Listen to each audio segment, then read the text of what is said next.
It's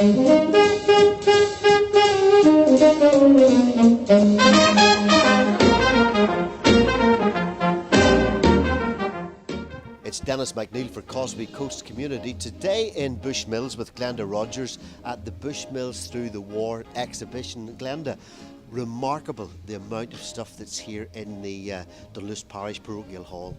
Yes, this is our 12th year, and we've been gathering up inside those 12 years. Each year people donate things to the exhibition, which we're very grateful for, and it's a bit crowded with artefacts, but we like to bring them out each year because the people who've donated them come each year. They like to see.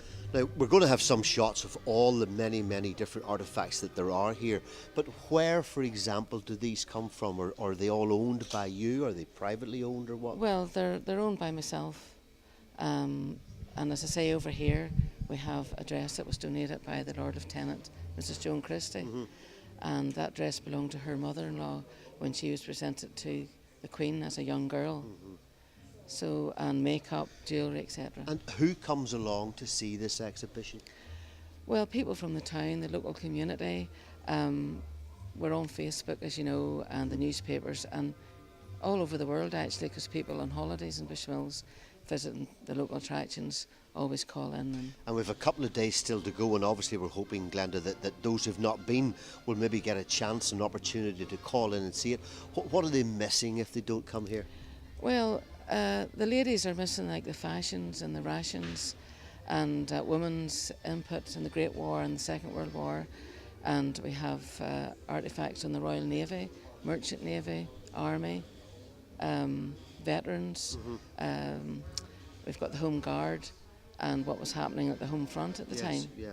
How relevant, I wonder, do young people feel this? And I know you've been very busy up to now, and looking around, I see people perhaps of my generation or our generation. How do young people react to something like this? Well, especially the young girls when they come in and they look at the fox furs, and they're all disgusted that people would have actually used those. And they look at the makeup and the rations and the fact that you had so little to eat, and you couldn't get fruit or vegetables, and they just can't understand. So it's a good reminder of real history? Yes, it is, yes. When they realise that make, do and mend, and they didn't have any games like they have now on computers and so on. And what about the vehicles out front? We have a couple of shots of those now coming in. Where have those come from? The RAF car belongs to a man, Kevin Hegarty, and he brings it here every year. The Jeep belonged to a man called Vince Cook, who has been coming to the exhibition for 12 years, but sadly passed away last year, and we have acquired his Jeep and his exhibition.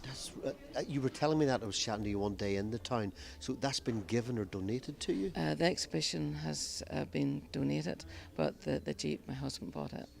Remarkable. There's a story there in itself. Yes. And there's also music playing in the background, which is quite authentic. Yes, we have obviously CDs from the war years, and we have that going in the background. And the French rooms, they're rustling up what might have been little scones or sandwiches from the day. Yes, the Stella and her little girls helpers from the French rooms have been here for 2 days, and they are selling a remembrance scone with poppy seeds, red raspberries and white chocolate. And how have they been going? They've been going out literally like hotcakes, and we sold out yesterday about 2 o'clock. I hope you've some left before we finish up here today. Yes, we're keeping one especially for you, Dennis. Now, just before we head off to the Wartime Cafe, something rather special. I know that this is all very precious to you, Glenda, but Sadie Hill is somebody you want to tell me about in particular. Yes, Sadie Hill passed away in 1999, and whenever I was looking at the Chronicle recording her death,